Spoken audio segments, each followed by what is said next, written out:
Hi, folks. Steve Urban here, founder and CEO at recruiting firm Riderflex. If you enjoyed today's guest interview, please give it a like and be sure to subscribe to the Riderflex podcast. And now, a quick word from our sponsor. Try the #1 marketing platform for small business. Everything you need from design to marketing to CRM. Learn more at marketing360.com. Marketing 360. Fuel your brand. Totally. Yeah, that'd be awesome. It's nice to have short sleeve on, isn't it? Oh man, it's so nice. Yesterday was beautiful. But the wind lately, it's brutal. It's Mother Nature spreading the seeds. And then I noticed this weekend, windy again, kind of, it's, wow, I'm ready for the wind to die down. I don't even mind if it's cooler temperatures, just the wind is, I'm not a big fan. Who likes wind? I've never heard anybody, I love wind. Maybe exactly. a sailor? I don't know. I guess. Yeah. Right. Totally. How's the family, man? What's going on with those 4 kids? I know you got 3 daughters, 1 son. What's the latest with the family? How is everybody?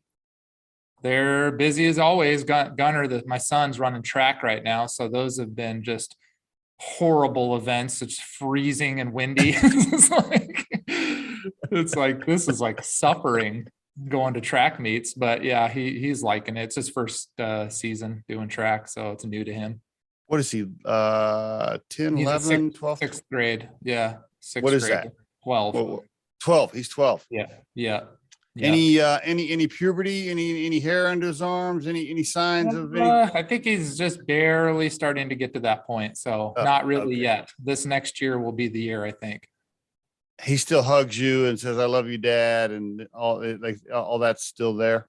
Yeah, that's still there. But I'm kind of like, hey man, one of these days you need to toughen up a little bit, When they hit puberty, so the girls are older, right? So they're older. Girls are all older. Yeah. What are the ages there? 14, 16, and 21 now. Yeah, almost 22. Is the 22-year-old off to college, still at home, or?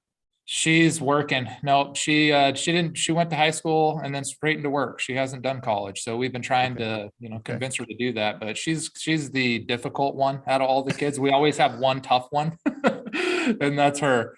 She was the rebel, huh? She's the rebel. Yeah. Is she living at home or with some friends? She was, but now she's living with friends. Yeah. Apartments. Yeah. Okay. She was working at Shields. Oh, she was. She was. She was at Shields. She actually just moved to Illinois. What, with a boyfriend or with some friends? What happened? Boyfriend and a friend. So who knows how that'll go? We all have to make those mistakes in life.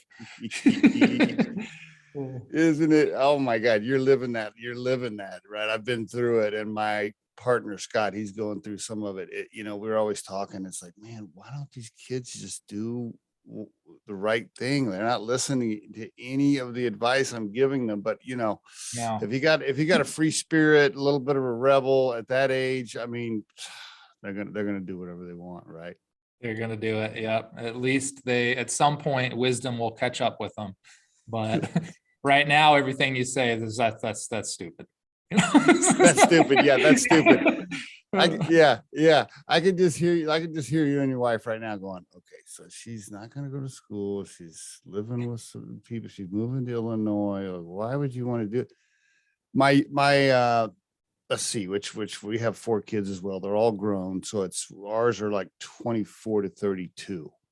Yeah. And our 24-year-old recently, he comes over. He was living in Fort Collins, single, good-looking kid living in Fort Collins, dating different girl every weekend, working in a job that paid him $80,000 a year as a 24-year-old in a little apartment. I mean, it's like that's pretty good life for a young, good-looking 24-year-old, right? Right. Yeah.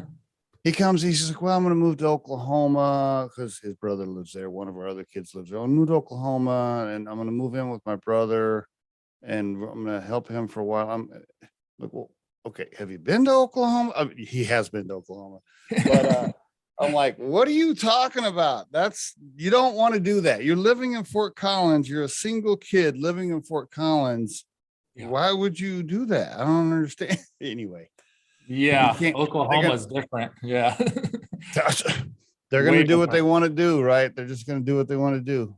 Yeah. 100%. You just have to let them learn. Do you have, out of the four, who's your straight arrow? Who's your walks the line, does all, who's your like straight A student? Anybody in the group? Yeah, actually all the three younger ones all get pretty good grades. Taylor, which is our second oldest, gets pretty much straight A's. But Gabby's right with her too. So they get pretty good grades. They have good work ethic. Yeah. Well, I wonder where that comes from. Yeah. When they see you and they see Grandpa, do they call him Grandpa, Papa? What's your dad called? Papa. Yeah. Okay. Yeah. Okay. They see you guys and they're like, okay, that's a lot of pressure to follow, actually, right? A little bit of pressure, Yeah. Yeah. A little pressure is good for us all. It's kind of like being the kid of like Tom Brady. Like that would suck. Yeah, that'd be tough. Everybody thinks you're going to be a superstar. Yeah. Right. Yeah. That would actually be pretty hard, because whatever you do. Did pretty good. The Mannings did pretty well. They did. Now they did. Yes. Right. Well, of course, then how'd you like to be the son of Peyton? So, okay, your grandpa, your dad, it's like, whatever you do, it's probably not going to be good enough. I guess the one son's like apparently better than all of them in high school, which is, I believe the brother that didn't play football. I can't remember his name, but he's on that talk show. He's on that game show with Peyton. He's funny.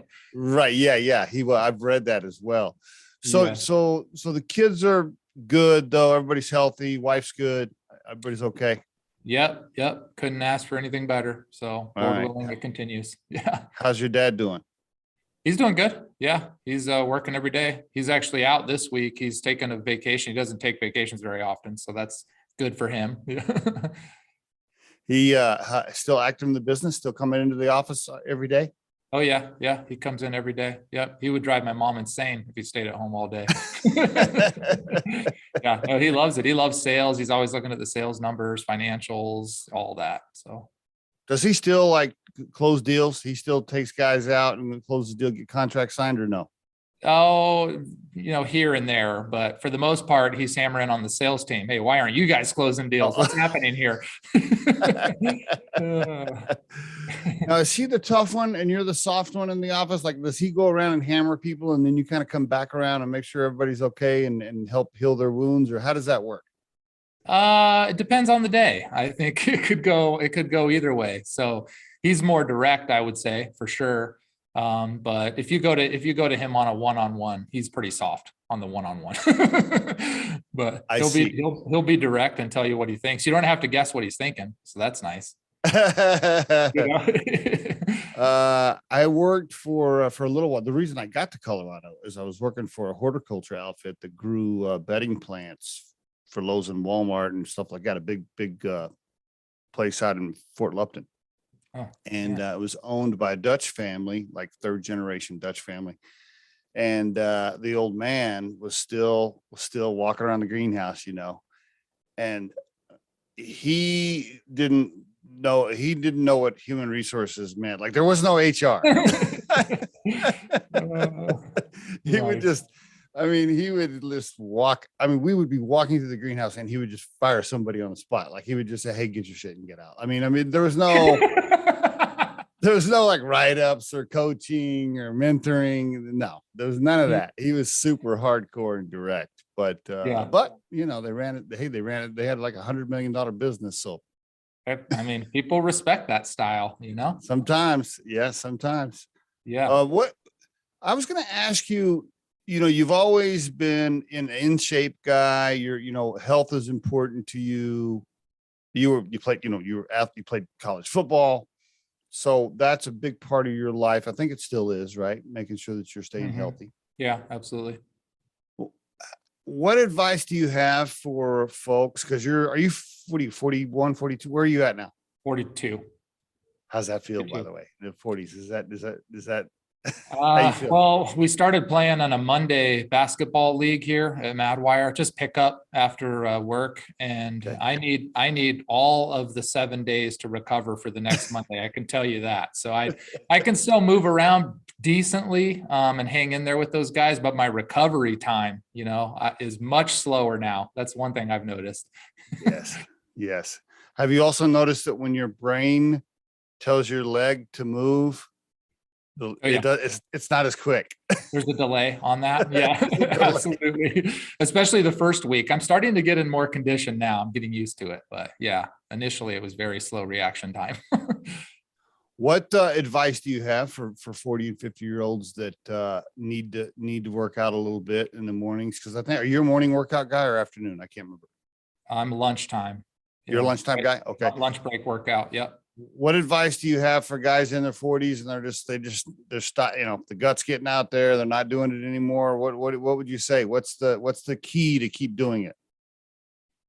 To keep doing it is you got to start doing it. I think you got to develop a habit of it, right? And maybe make it easy at first. I think sometimes we try to do a workout program, we just come out swinging and you just get burned out pretty quick, and you just don't continue that. So maybe start simple. Start with a 5-minute workout, then maybe go to 10 and then go to 15. I remember I got in this thing where I was like, I'm going to do 100 push-ups a day.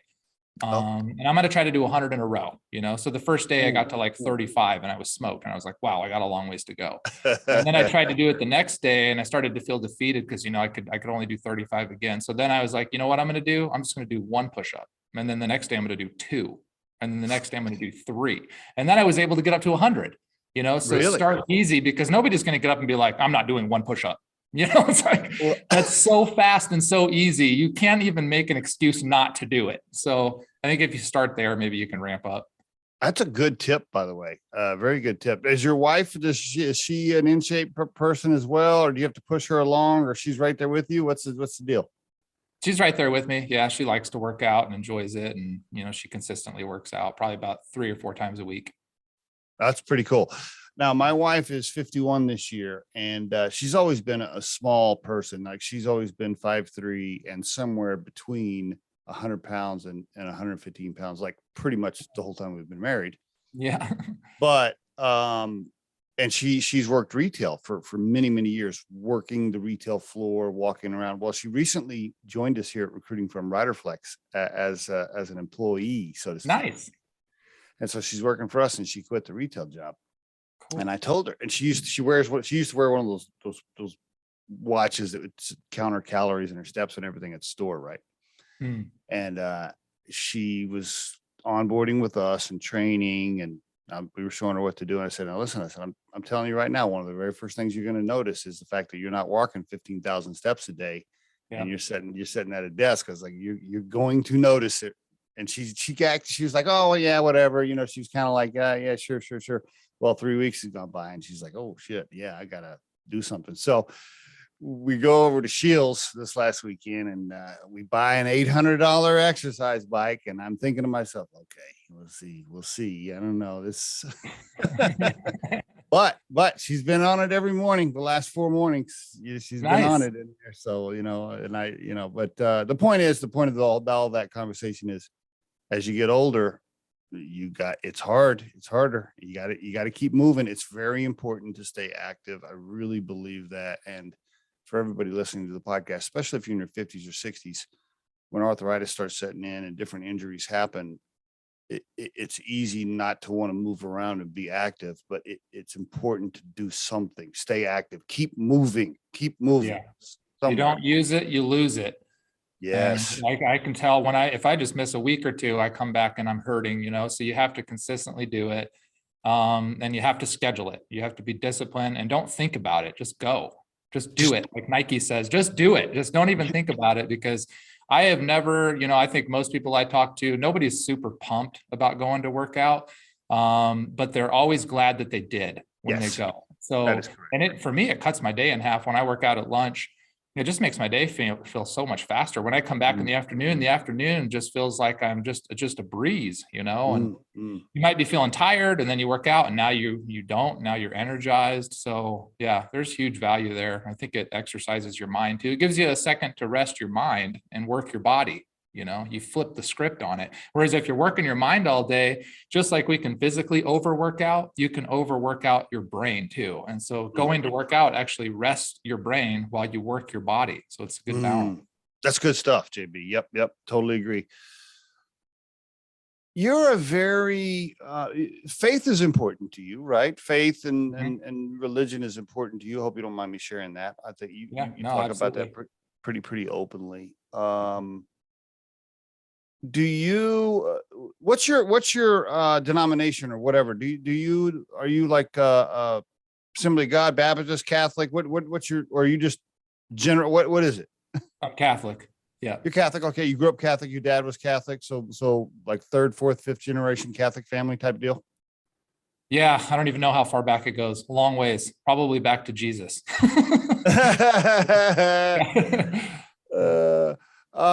In today's world, it's harder. It seems harder. Now, I grew up in Oklahoma. My mom was hardcore Assembly of God. Tried to make us go to church 3 times a week. That's how I grew up in Oklahoma. Super conservative, right? Gotcha. Yeah. It seems harder in today's world, right? Doesn't it seem harder to stick to the faith because it just seems like there's this global push away from it, or at least it feels that way. Almost like it's not as popular. It's not as talked about as much. I don't know. There seems like there's a push away from it, or is that just me? No, yeah, I think there is. You can see that happening definitely, where the bad are good and the good are bad, and everything's been flipped. And somehow, people of Christian faith are somehow now discriminatory, and it's just like everything has gone backwards from what it was. There's no reason, and it's thinking by all emotion and no logic. And that's you've definitely seen that just in society. And I just think it's just these messages and social media and the herd mentality that's happening. And we all need to step back and use reason and truth. And what is the truth and what is reasonable? It doesn't matter how you feel. What's the truth, And I think we need to operate more with intellect and logic than reacting off of emotion. We all feel emotion, but that doesn't mean we make a decision in that moment.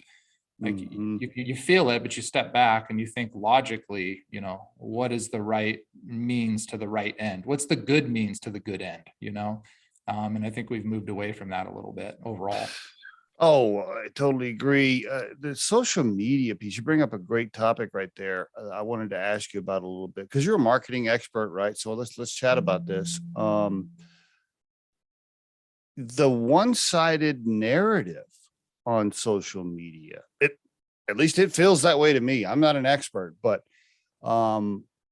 social media that's controlled by certain platforms seems very close-minded and one-sided, and often, I think it's fair to say, I think anybody listening to this podcast, even if you're far left, I think it's fair to say that the social media is pretty slanted towards the left, isn't it? Seems like they're closing down any other narrative for anything else. That's how it seems. I don't know. Does it feel that way to you?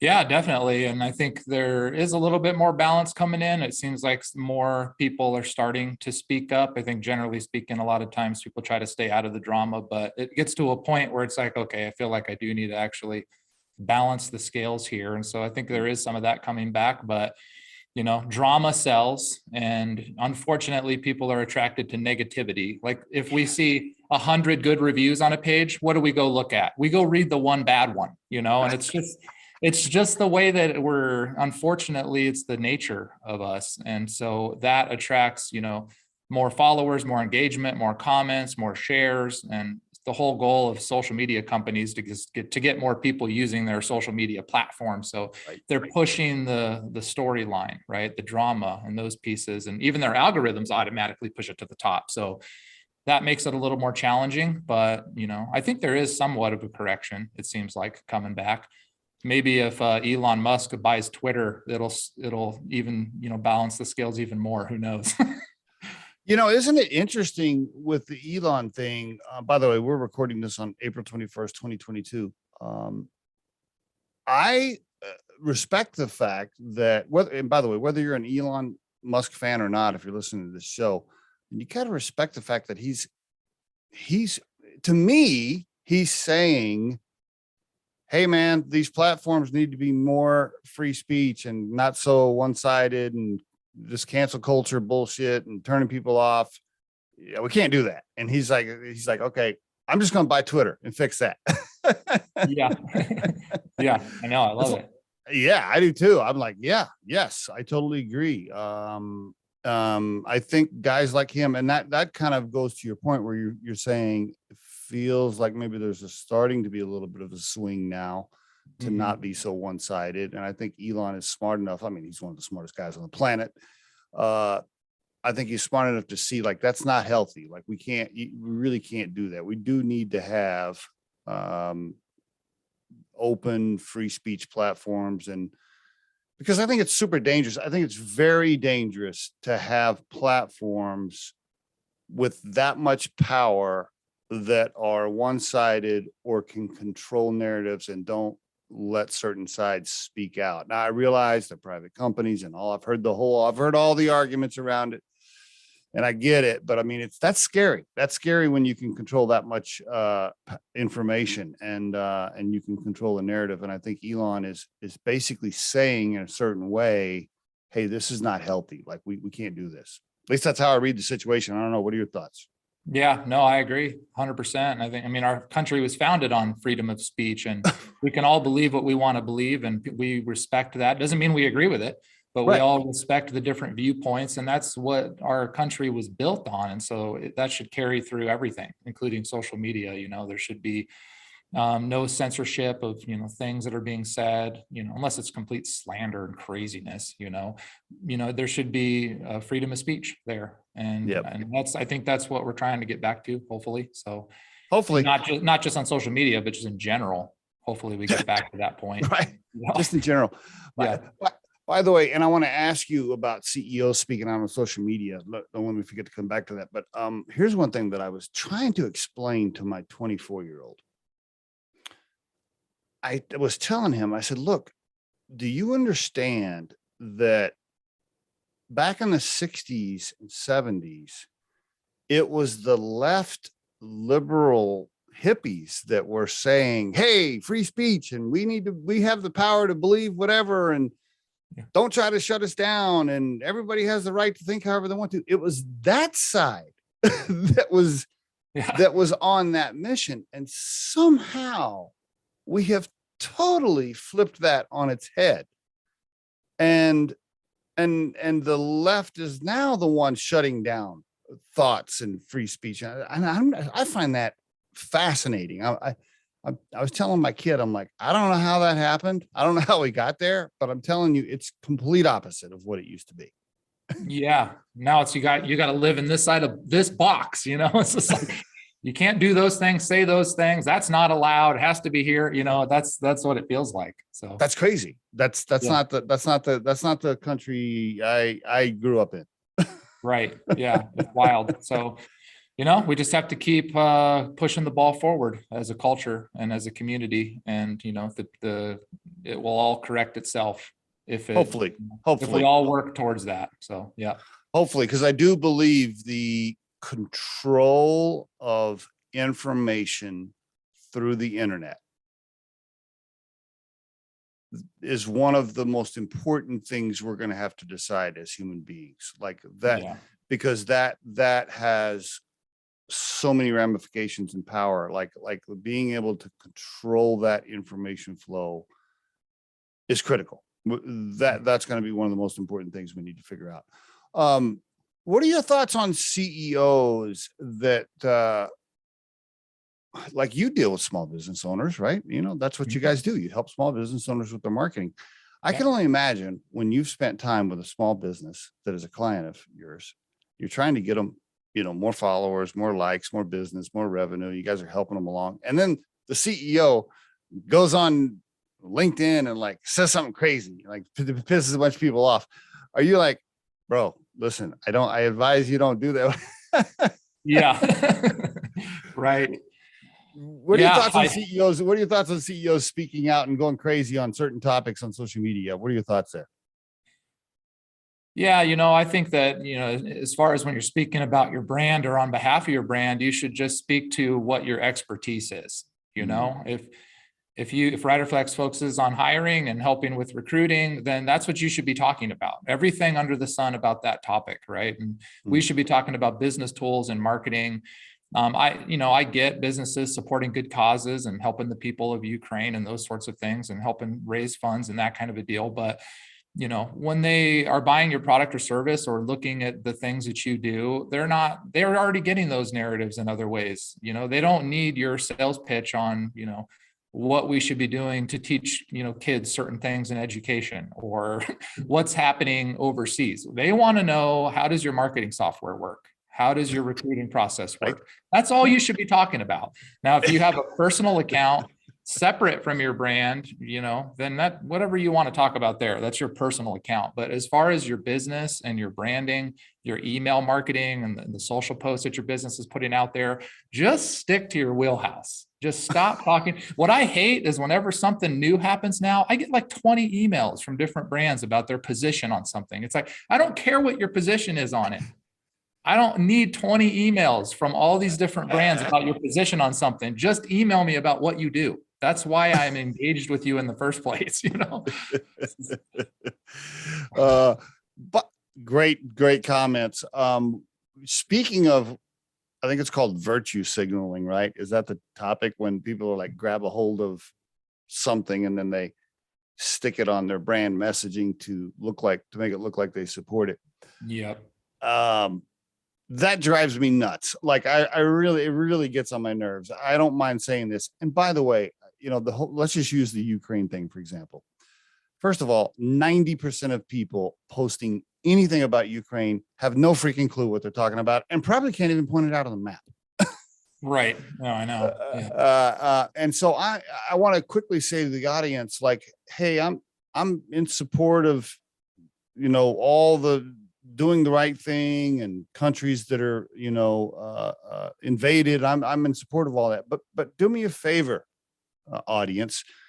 Don't post stuff about Ukraine just to get marketing for your own business and making it look like you really care about what's going on when you really don't. And the whole changing the flag, putting the flag on your company post and all that. I'm like, man, what you got? There's starving kids and countries being exploited all over the planet. And now you're not doing that for anybody else, but suddenly you jump on the Ukraine thing. You don't even know what's going on. It drives me nuts, JB. It pisses me off.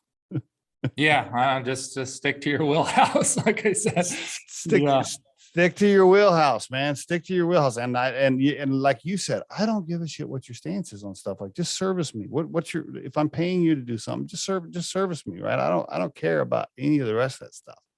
Yeah. 100%. Totally. Yeah. So my personal advice is, to folks is, the virtue signaling is, what's the word I'm looking for? Cheesy. Like, it's cheesy. Like, come on, man. Like, come on. Don't be making excuses just to get your brand out there, just when you don't even really know what you're talking about. It gets my damn nerves. Yeah. 100%. And I really dislike even the phrase virtue signaling, because it's taking a very good thing, virtue, which is essentially character. It's your characteristics. Yeah. Trying to make it a bad thing. I mean, let's call it what it is. You're being a poser. You're faker. That's what it is. We don't have to say that's not, you have bad character. We're not saying this is character signaling. This is, yes. That's, virtue is a very good thing. And that goes back to, we're trying to take things that were good and somehow make them bad. Virtue, there's a lot of different virtues. They're essentially your characteristics that build your character of who you are. And that's a very good thing. And so just by making that phrase somehow a bad thing, it makes that word now seem like a bad thing. And that word is actually a great thing. Like, people of virtue, like Aristotle and Marcus Aurelius and, these great philosophers, virtue was the number one thing that they taught. You had to be a virtuous person, right? Someone of high character, of great intellect and character and prudence, all the way through. And now we're taking this good thing and somehow making it bad. And that just goes back to everything now. Everything's being flipped. It's just crazy. You're so right. You're so right. Had this lady on my podcast recently. Her company and her mission is to help children in poverty-stricken countries that don't have fresh water and don't have food, etc. And I was talking to her the other day, and she was really just emotionally upset about it. Basically what she was saying, I'm trying to use the same words. She was saying there are starving children that don't have fresh water and plumbing all over the planet. She goes, I see it every day when I travel to Africa and I travel to these countries, and kids playing with open sewer and things.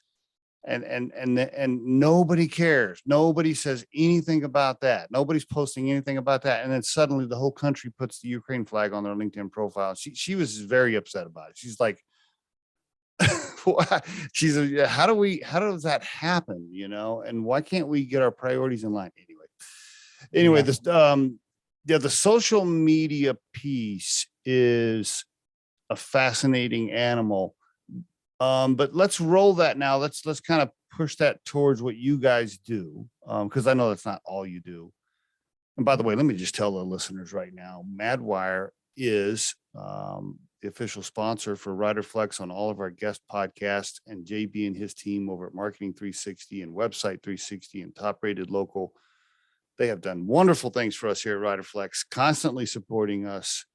They gave us an awesome website. They've increased our rankings on organic media. They've done all kinds of things for our branding with our podcast. Love everything you guys do for us, JB. So thank you. Awesome. Thank you. But give us an overview a little bit for the listeners that don't know. Give us maybe the Madwire Global, and then each brand you have over that, and what you guys do for people. Go for it.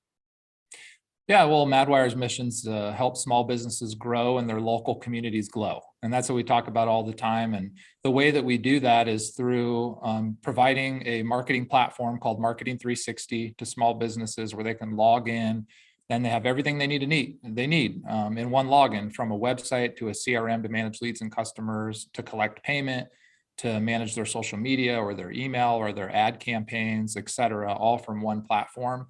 And then one thing that makes us unique is beyond just the platform. If a small business needs help, we have talented people, designers, video people, content writers, social media managers, et cetera, that can step in, that can help the small business actually market and grow their business. So almost like an outsourced marketing team is essentially what you get in addition to the platform. So whether you just need a website or you need everything, including all the tools and the talent to help you grow your business, we provide all of that through Marketing 360. Your target audience, we talked about this target client, is what did you say, 50 employees and under? What's your target? Yeah, all small business, generally 100 employees or less, and any kind of vertical you could think, anything you'd see around town, from HVACs to chiropractors to an e-commerce store, a retail store, or a restaurant, any type of business you can think of, pretty much all small business. Okay. Do you specialize in anything, and what is the bulk of your client list? Is it CPG or service businesses, or? It's pretty evenly distributed. We have about 30% e-commerce. So they're selling anything you could think of online, have an online store. That's their business. Okay. And then the rest would be service businesses. And, about half of those would be where they're visiting you in some regard. And half would be where they have like a brick and mortar where the customer's visiting them. I see. Okay. And it really is, I guess, in layman's terms, if you have a small business and you don't have the money, or you're not big enough to have a VP of marketing or a marketing manager and pay them full time, but you need a little help, call Madwire. Is that the short? That's it. Absolutely. Yeah. Or even if you're a brand new business, starting your business, and you just need all the tools, that's a hard thing to navigate. How do I find the good website platform? How do I find a way to collect payment? And now where do I look for email? And there's all these tools out there. So Marketing 360 is the easy button. Essentially, it's one platform that has all the tools within one login. Okay, love it. So even if you're starting, you can do you can help with the branding and the logos and messaging, all of that. Absolutely. Yep. We work with tons of brand new businesses. Yep. What's your favorite, JB, personally? What do you when you have to kind of drill down into the different things you guys do, whether it's, I don't know, social media, paid marketing, AdWords, branding, what's JB's favorite when you're in the office? What are you diving into? Gosh, it seems like it changes every week. I love it all. I love making a difference, and that's mad, make a difference every day, however you can. And with a new business, it's really fun to be a part of their branding process, helping them put together their brand. And sometimes it's an existing brand, but their brand's somewhat outdated. They need to be livened up. So the branding side of it's very fun. Thinking through the strategy that's going to work best for them is fun. That's what makes marketing exciting, but marketing's always changing. So you got to be adapting and evolving.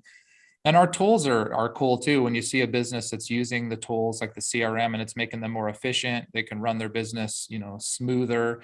You can tell that you're making a difference there, and they appreciate it. And so it's all fun, it depends on the area of focus at the time. I think I enjoy what I'm doing in the moment. Okay.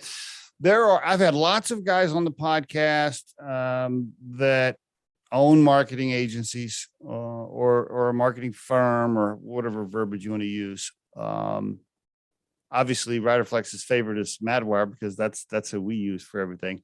But for the listeners, why is Madwire better or different?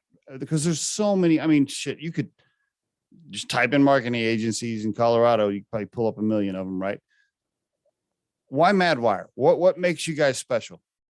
I think the biggest thing that makes us different is you're going to find a lot of software companies with great tools that you can use. You're going to find a lot of great agencies that provide excellent services. You're going to rarely find a company that does both, that has both the technology and the talent through one solution, one monthly bill, one phone number to call, one platform to log into. That's pretty tough to find. And that's generally what makes us different.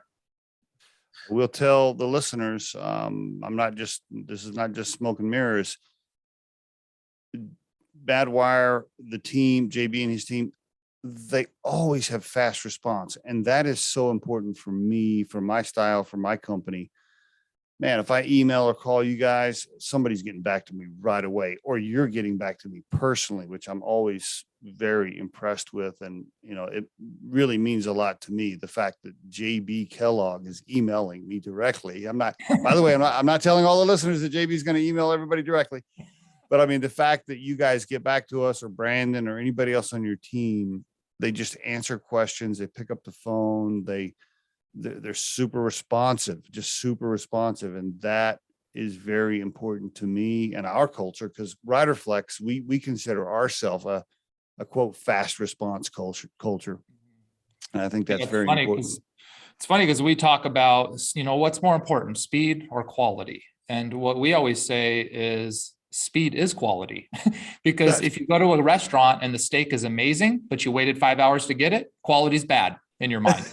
If you get a pretty good steak within 5 minutes, the quality is amazing, right? If you want a painting, you want the quality to be good, but you don't want to wait 5 years for the Mona Lisa. You probably want it done in a reasonable amount of time. And so it's a combination. When a customer asks for something, the first thing we should focus on is speed. How do we get it to them quickly?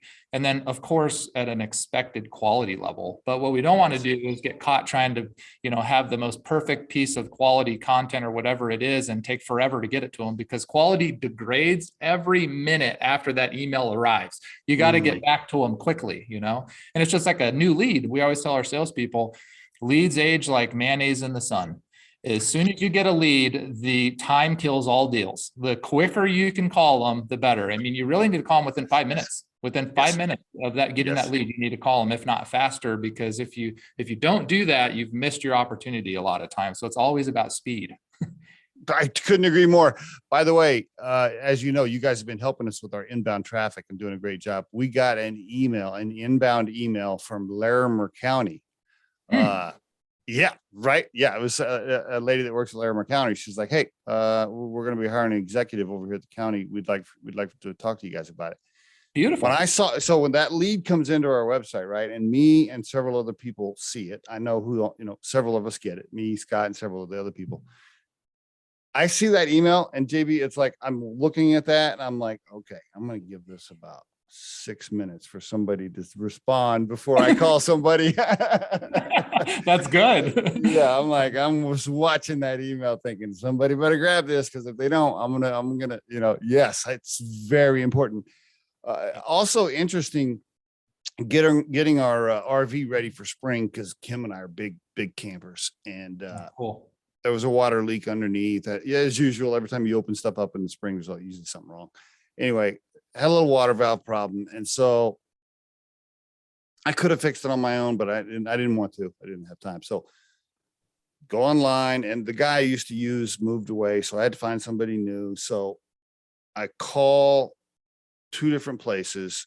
One place, of course, you got to leave a message. I call this one place, bam, she picks up. She picks up the phone, and she answers, and she says, "Okay, he'll be out there on Monday," which was like, I called on Friday, and she scheduled it for Monday. Cool. Anyway, the guy comes out. I'll just, I'll give him a little, nudge here on the podcast. Redneck RV, which I love the name. Redneck RV in Colorado. Anyway, comes out, Gary, and does a great job, and charges me a fair price. And he asked me, he's like, "Hey, why'd you call me, or why me out of everybody else that you could call?" And I said, "Well, number one, you answered the phone." Yeah. Right. You answered the phone. You answered the phone, and I only had to wait 2 days. And to be honest, I didn't even care what the price was. The fact that you answered the phone and you got to me in 2 days, great. Speed. To your point, speed. Move quickly. Yep. Speed, man. So important. Yeah. How big is the company now? I know you had around 600 employees. What do you guys? Is it still around there? Yeah, we're still around the same size. Okay. We're just under 600, which is about the same as we've been for a while now. We've added revenue and customers, but we haven't added headcount too much, just through efficiencies. Our team's just getting better at execution, essentially. So, okay, which means you're more profitable, hopefully. yeah, you're always trying to work to be healthier. So, absolutely. And you have the business in Austin still. Is that flying a flag under a different brand now, or what are you doing with that? We do, but we don't have a physical location there anymore. So we subleased that office, but we still have a team there. They're just working remote. Okay. And what do they do? Same thing? Just a lot of the same things. Yeah, they're just integrated into our teams now here, but a big part of our support staff is in Austin. So supporting our technology, answering customer tickets, that kind of a thing. And then a number of our engineers that build our platform are in Austin. Okay, very good. You and your dad, is this a lifestyle business for you? You're going to pass it on to your kids and, just keep it in the business, or because I know you guys took on a little cash, I think maybe from a PE firm. I don't know if it was a PE firm, maybe it was angel investors. You took on a little money. Is there a plan to buy some more businesses, more M&A, sell it someday? What are you guys thinking? Yeah, we're open to whatever, allows us to make a greater impact. If that would be through a partner, that would be something we'd be interested in, where we could, attack a wider landscape of small business customers, or get more tools into the platform through M&A opportunities. We're always looking at those things, of course. So we're always entertaining that. We're not, against any one strategy. We just look at each opportunity and, does this ultimately help our people? We put our people first, and is this a good situation for them and our customers, obviously? And then, are we able to help even more people with these opportunities? And a lot of times the answer is no. Sometimes it does make sense. We've done a couple acquisitions here recently over the last 3 or 4 years that went very well, and I think made our platform and our team better and our customers better all the way around. So that was great.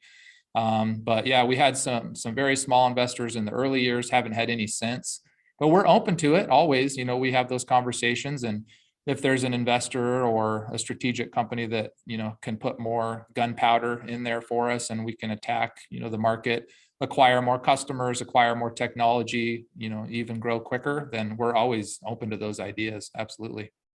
Okay, very good. You and your dad get into any fun battles lately? Any cool battles you want to share at the family dinner table or in a conference room? Anything cool you want to share? We have a couple battles coming up. We're planning on starting to go head to head in pickleball. That's the new thing. So we're going to get a little net here at the office and start doing some, midday battles of pickleball. That's pretty good. What is he, 62 now or something? How old is he? Yeah, he's 63. 63. Still in good shape. Oh yeah. Yeah. He still works out every day too. We both go at lunch together and work out. That's pretty cool, man. That's pretty cool. Yeah. Hey, I highly respect the fact that you've been working with your dad all these years. A family dynamic like that. It can be tough. It's tough to run a business, period. It's sometimes even harder when you have the family dynamic. And the fact that you guys have been doing it this long, it's gone this smooth with the growth that you've had. I mean, really, congratulations on that. That's really something to be super proud of. That's very hard to do. Very hard to do. Oh, no. Yeah, I appreciate it. My dad and I always say life is hard. Business is harder. Business is tough. There's always a new problem. It's just never ending. So it's just like we have problems in life all the time too, but business is just like you're just being attacked constantly. So you know how it is. It's tough. I definitely do. It's every day. I always say one of my favorite lines is this, because people will talk to me about trying to start their own business or they want to be entrepreneurs. And I always say, look, let me just tell you something right now. Being an employee is easy. Try running a business as a founder. It's 100 times harder. Very difficult. Yeah. Very difficult. JB, is there any particular thing you're trying to improve on right now that you're really focused on for yourself? Because I know you're that type of guy, right? You're always trying to be stronger, wiser, do the right thing, help people. You're always, you're one of those self-improved guys, right? You're never satisfied. Anything in particular you're focused on right now that you're trying to get better at? Yeah, it's funny because we were talking about virtue earlier, and that's an area that I've really been studying a lot, and that's why that hit home to me. There's an analogy of a horse and chariot from way back in Plato's time, which has been popularized, in the ancient times. But St. Thomas Aquinas really expanded on it, in around 1500 or so. But the horse and chariot is basically you have the rider, the reins, and the horses, and this is the order of our soul. The rider symbolizes your intellect. It's the charioteer. The reins represent your will, your willpower. And then the horses represent your passions and emotions.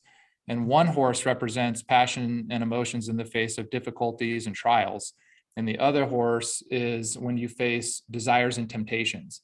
And the problem is most people are led by their horses. They make decisions based on their passions, their emotions, their desires, their temptations, difficulties, trials. And what they're not doing is leading with intellect and will. The intellect and will should direct the horses. And if you're led by the horses, they're going to take you all over the place and you'll never get where you want to go. But if you have strong intellect and strong will, you can lead your horses wherever you want them to take you. And so that whole methodology inside of intellect, will, and passions, there's many virtues that support those different things. So for intellect, it's prudence. For the will, it's justice. And for one horse, it's fortitude, so courage. And for the other horse, it's temperance. So those are all main virtues. And then there's many sub-virtues underneath it. But essentially, the thing that's cool about it is just simply understanding that programs your mind to live a virtuous life of high character. And I think one thing we're losing out in school is we're teaching math and science and English and all this stuff. And what we're not doing is teaching the most important thing of all, which is character. How should you actually live your life? What's the path to living a virtuous life that is for the greater good of everyone? We're not teaching the very most important thing in school. And the funny thing is they used to teach it. this was actually taught in school for hundreds of years, and then it was taken out of education at some point. And I think if we simply taught people that, you would have a much better society. And so it's been fascinating to me, and I continue to learn about that, but it's made me a better person. I mean, simply just supplying your mind with the right knowledge, you're giving it the right data to make better decisions. And when you're missing that, you're just often led by your emotions. Good stuff, JB. Good stuff. That's a perfect wrap right there. I think we'll just wrap it right there. Buddy, appreciate you coming back on the Riderflex podcast and chatting and sharing your story and telling us about Madwire. Congratulations on everything you're doing, my friend. Absolutely. I appreciate it. Had a lot of fun.